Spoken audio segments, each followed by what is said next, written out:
Second our Gospels and the pledges this morning. So if you would, please repeat Second Chronicles 7:14. And my people who are called by my name humble themselves, pray and seek my face, and turn from their evil ways, and I will hear from heaven, forgive their sins, and heal their land. Pledge to the Bible. I pledge allegiance to the Bible, God's holy word. I will make it a lamp unto my feet, and a light unto my path, and I will hide his words in my heart, that I may not sin against God. Pledge allegiance to the American flag. I pledge allegiance to the flag of the United States of America, and to the republic for which it stands, one nation, under God, indivisible, with liberty and justice for all. I pledge allegiance to the Christian flag, whose Savior, whose kingdom it stands, one Savior, crucified, risen, and coming again, with life and liberty to all who believe. You may be seated. I know Brother John's been doing the flags for me because I've been working up in the sound booth the past few weeks. He's been doing a fantastic job. How he adds scripture to, Second Chronicles. When you got up this morning to come to church, how many of you just have a routine that you go through every morning? You get up, whether it's watch TV or whether you pray, that we all should for the service for today. But how many of you, when you step out to come to church, that you go to the car and you just automatically just go through your routine, and whether it's just a long drive to church or a short drive to church? But we don't have that worry of being shot or being pulled out of our cars or having our cars blown up just because we're Christians and we're going to church to worship our God. We just have that freedom, and we just get in the car and we do our thing because that's what we do. In other countries, it's not like that. They're like in Nigeria a few weeks back, there was hundreds of Christians that were just mutilated because of their Christian beliefs. Whether it's going in public with their Christianity or whatever it may be, it's sad. But just to have a Bible or to have a necklace or a shirt or whatever that resembles anything that is Christian related, these people are killed, they're murdered for that. And we have such an honor of having the freedom in this country to be able to come and to worship Him publicly. So, we need to keep those folks in other countries in prayer. Yes. That they stand firm on their Christian beliefs, because even though that's happened, we know where they're going. They're going to heaven because they stood firm in their faith. So I just ask that you keep those people in prayer. You keep the churches everywhere around the world in prayer. Amen, amen. Pray for our leadership of this country, that they don't make decisions without going to prayer and asking for God's leadership, for God's will to be done first, and then start making decisions. And that's where a lot of them go wrong. Amen. So, Brother Damien, would you lead us in a prayer for our country, our churches, our leadership in this country, and pray for Israel's protection, because here recently they was attacked with some missiles launched their way. Most Heavenly Father, Lord, thank you for the blessings that you continue to rain down on this country. Lord, as we have turned away from you, many have turned away from you and are asleep, Lord, we just ask that you convict their hearts, especially those in leadership positions in this country, Lord, that they consult you, consult their conscience and the Holy Spirit when making decisions, and not due to political pressure. Lord, this is a wonderful country that is founded on your love and faith in you. Lord, we need to turn back to that. So Lord, throughout this country, send the Holy Spirit to convict those that are in leadership, that can make changes in our day-to-day lives on how laws are perceived and how we get to live our lives. But Lord, all in all, it's just our own convictions that we need to reflect on and make changes so that we are kind to others, and that we show Christ-like love in those opportunities when we don't want to show it, and when we don't feel we have to. But Lord, we know that it is what you command us to do, and that, Lord, we can be the change in this country no matter how few we are, it starts with one, and it starts with the people of this church showing their love. Father God, Lord, we just ask a blessing on your people in Israel, Lord. Despite the attacks, Lord, we just ask that you continue to remain faithful, and those in that country that do not know you as our Lord, or that they turn to you. Just continue to put your hand of protection around all of them. Lord, we thank you for the blessings that you continue to rain down on us despite us being unworthy, or just open our eyes to the love that you have for us. Pray this in your son's most holy name. Amen. Thanks, Damien. Good morning. Just a quick reminder, there will be a brief 10-minute meeting after church for all those who signed up for teaching for VBS downstairs after church. Today, we complete our Spotlight series on empowered women of Scripture. But I could not end it without looking at these women that we're going to look at today. But before we get there, let me give you a snapshot of the vital role of empowered women in the Bible. Women were the last at the cross, Mark 15:47. They stayed longer than anyone. Women were first at the tomb, John 20, verse 1. Those ain't in the bulletin. You need me to go over those again so you can write them down? All right. The first one is that they were last at the cross, Mark 15:47. The next one is that they were first at the tomb, John 20, verse 1. Women were the first to proclaim the resurrection, Matthew 28:8.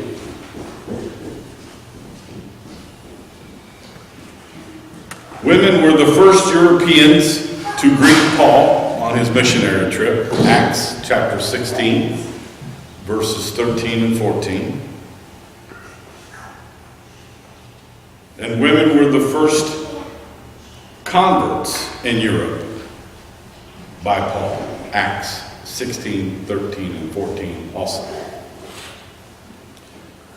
Now that we have set the stage, let's explore 3 points of empowerment on women's roles in Scripture. Because I think it is vital that we get the true light and not what society tells us about what Scripture says about women.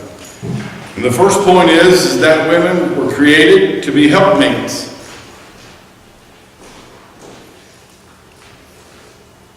Let me just say, from this point, when the society talks about women being helpmates, women being submissive to their husbands, are all secondary roles, it doesn't bring equality. But I'm here to tell you that being a helpmate takes a lot more strength and a lot more power than it does to lead. Being a helpmate and being submissive, to allow your will to be bent to the instructions of your husband, who is godly and leads you according to Scripture, takes a lot more power and a lot more stamina than it does to lead. So these roles that God created for women, only women can complete these roles. Men are not equipped to do these roles. But women have the tools in the toolbox to be successful. And God knew that. That's why God created these roles specifically for women. God created roles specifically for men. So they are equal and sometimes even a little more important together. All right, first point, helpmates. Genesis 2:18 says, "Then the Lord said, 'It is not good for a man to be alone. I will make a helper as his complement.'" Now, I can't help but read this verse. In my mind, I like humor anyway. My mind goes to a picture of God looking down on Adam. He's all alone. He's just whistling, doing nothing. He's lost, roaming around. not completing anything, and he looks down and he goes, I really got to make him somebody. That's what happened. So God says, I will make him somebody. God created man with a need to relate to one as his complement. Now, complement means to make him complete. So God created woman. Behind every great man, there is a successful woman. And I will tell you that God's plan is perfect. And let me just say this. I know definitely, underline that word definitely, or keep it in your mind. When it comes to a man's ministry, an empowered wife that fulfills her role can make his ministry a whole lot better. But I also know definitely a woman that is not willing to fulfill the role of what God has for them hinders a man's ministry and delays God's work through them.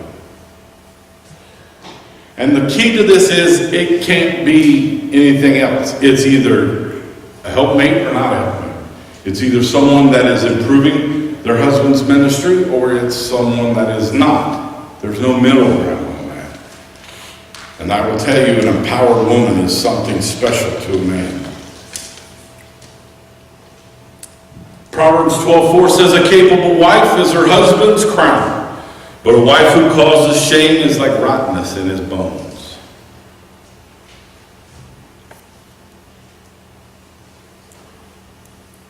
She hates when I do this, just so I put that disclaimer. She's already given me the eye. My wife makes me a better man. She makes me a better pastor. Because she fulfills her role in being the best helpmate I could have ever asked for. Now, every man here that has a wife that is empowered and fulfills her role can say the exact same thing. But to me, mine is special. Home life should be your fortress of peace and contentment. And ladies, you have a lot to do with that. A wife that is empowered and fulfilling her roles, looks at her husband, knows her husband better than anybody else, and can figure out when he needs picked up. She can figure out that there's something weighing on his mind. She can figure out that there is a question that he's pondering, and she can go and be that helpmate and pray with him for those things. A wife can turn home into a fortress of solitude where you can rest. Or a wife can turn a home into a fortress of stress and anxiety. It all depends, ladies, if you're willing to follow the role of being empowered of what God has created for you. Proverbs 14:1 says, every wise woman builds her house, but a foolish one tears it down with her own hands. There is a lot to be said about an empowered woman in Scripture that guards her house, that protects her home, that becomes a helpmate, and makes things better for their husband. God knows we need it. When your husband is not thinking or serving God in a proper way, you and only you can guide him back to the path. That's what 1 Peter 3:1 and 2 is all about. That brings us to our second point, and that's the heart of an empowered woman. We shine the spotlight on Mary, the sister of Lazarus, for our example. So let's take a look at the empowered woman's heart for service to her Lord first. John 12:3 reads this way, then Mary took a pound of fragrant oil, pure and expensive nard, anointed Jesus' feet, and wiped his feet with her hair, so the house was filled with the fragrance of the oil. Mary followed her heart when serving her Lord. She didn't care about any of the consequences. She just went and did it. And if you read Scripture, and if you're a student of Scripture, you're going to find that this is one of the few times that Jesus indulges himself in being ministered to.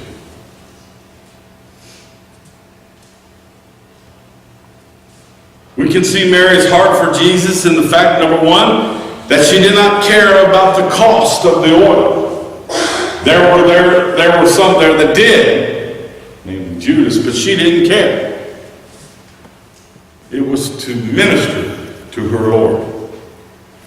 She didn't care that was a servant's role to wash the guests' feet. She gladly took that position so that she could minister to her Lord.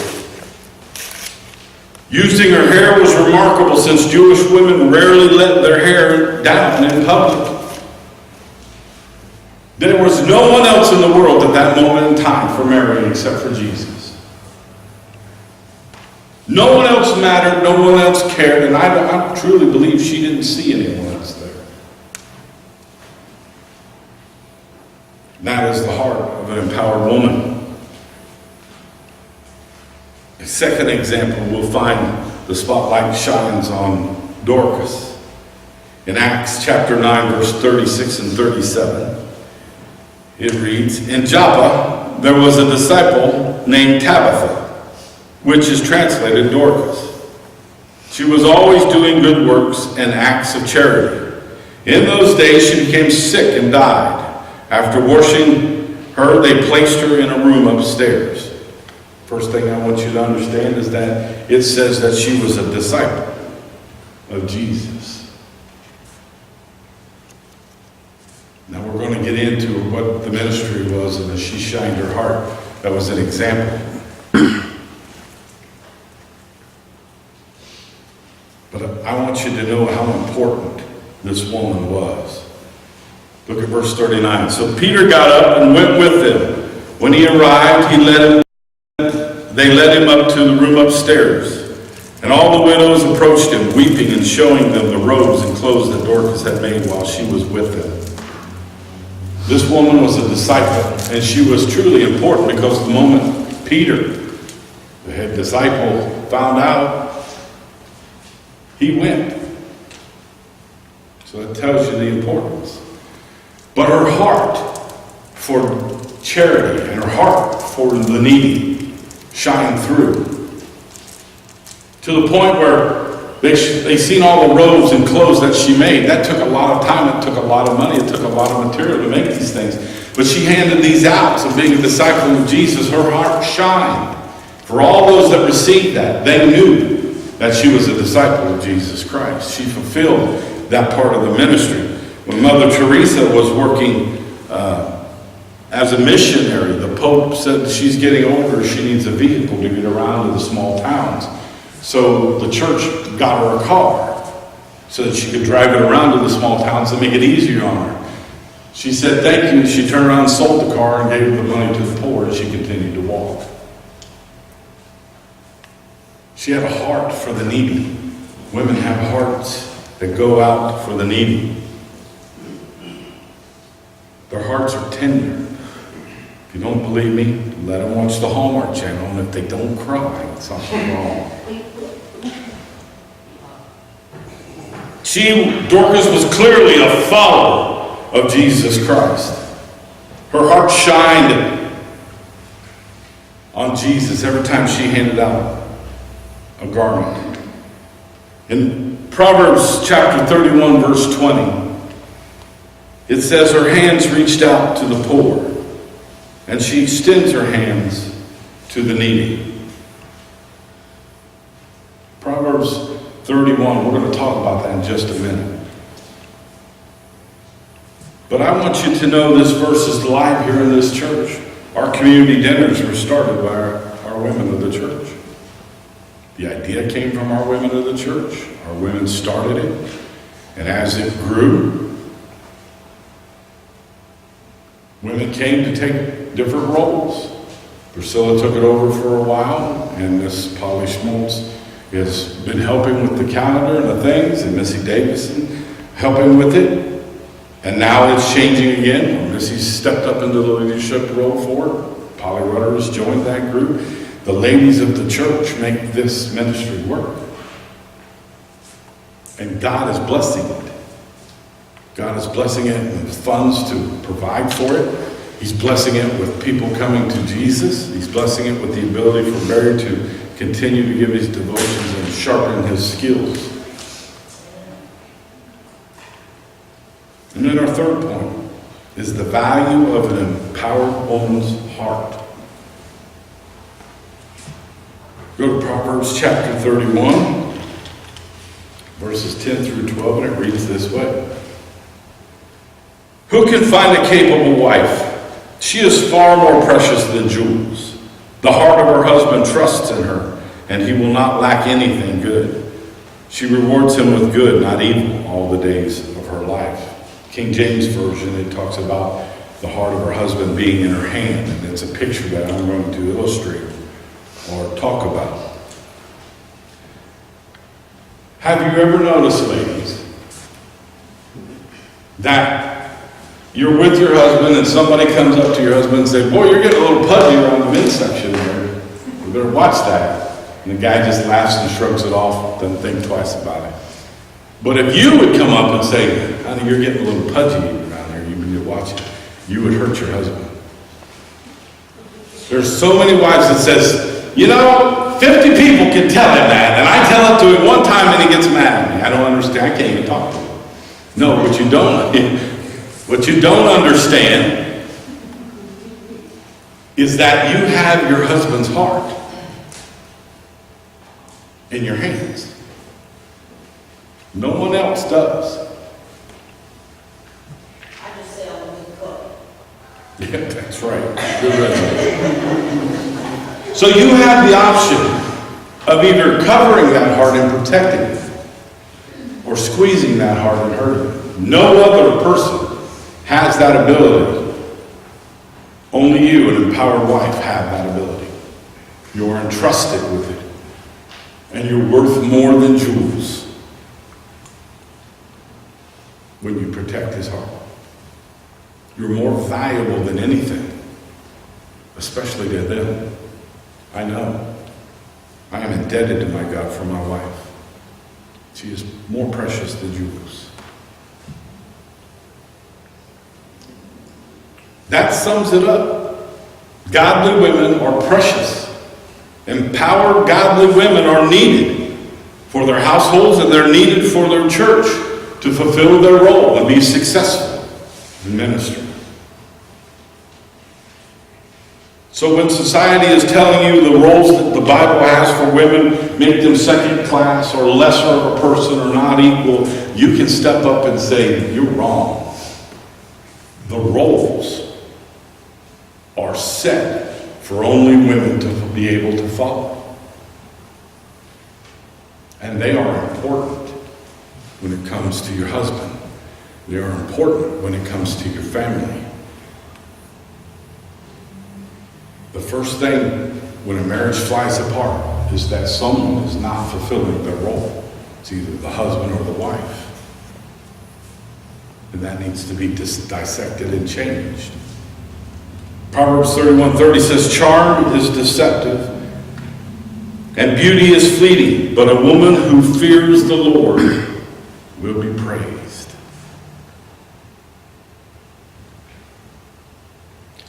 I'm going to read, since I've got time, Proverbs 31. We learned this in a training session the other morning I went to a long time ago. And it talks about being a P31. Now, if Lauren ever asks you, ladies, if you're a P31 or you're fulfilling the roles of a P31, that's Proverbs 31 starting in verse 10. They say that this was taken after the actions of Mary, the mother of Jesus, and it's more than likely possible. But this is an empowering of women. Proverbs 31, starting with verse 10, it says, who can find a capable wife? She is far more precious than jewels. The heart of her husband trusts in her and will not lack anything good. She rewards him with good, not evil, all the days of her life. She selects wool and flax and works with willing hands. She is like a merchant's ship bringing her food from far away. It's like going to Kroger's now. Just keep it updated. She rises while it is still night and provides food for her household and portions for her female servants. She evaluates a field and buys it. She plants a vineyard with her earnings. She draws on her strength and reveals that her arms are strong. That doesn't sound like a second-class citizen to me so far. She sees that her profits are good and her lamp never goes out of night.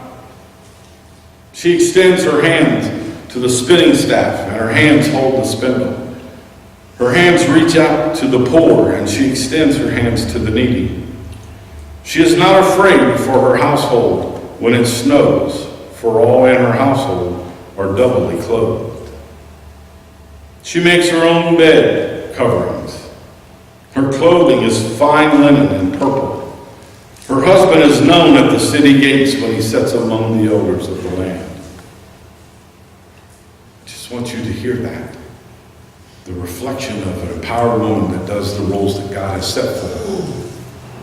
The reflection. She's known, or her husband's known. She makes and sells linen garments. She delivers belts to the merchants. Strength and honor are her clothing, and she can laugh at the time to come. She opens her mouth with wisdom, and loving instruction is on her tongue. She watches over the activities of her household and is never idle. Her sons rise up and call her blessed. Her husband also praises her. Many women are capable, but you surpass them all. Charm is deceptive and beauty is fleeting, but a woman who fears the Lord will be praised. Give her the reward of her labor, and let her works praise her at the city gates. That is quite the instructions. This tells you the important role of a helpmate to her husband. Someone that is always, constantly, never idle, but always thinking about her family and thinking about what they need in the times that they need it. There are plenty of times when our kids were growing up, I was about to send them out to school with the wrong shoes on. And one would go, they need their boots today, it's snowing.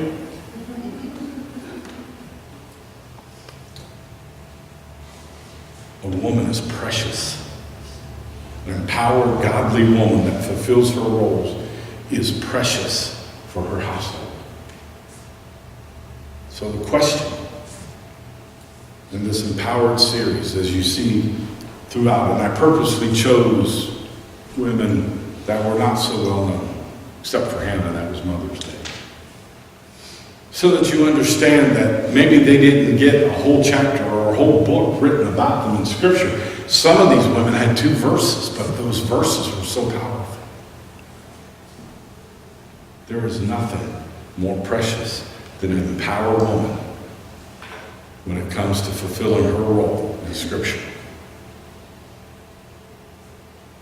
She has a part to be a helpmate to her husband, which brings him pride. And she has a part to help the needy. She is special. So I'm going to end this by saying a little prayer. Bow your heads with me. Heavenly Father, we give you praise for our helpmates that you sent us. We thank you, Almighty God, for the gifts that we do not deserve. May we as men always remember the gift that you've given us and treat that gift with the honor she deserves. Thank you, mighty God, for the empowered woman in my life and for the empowered women in the lives of all of our fellows. Because they are special. Thank you, Heavenly Father, for noticing that we do need our wives. because they make us better. Men, better Christians. We love you and give you all the praise. In Jesus' name we pray. Amen. All right, stand with me if you will.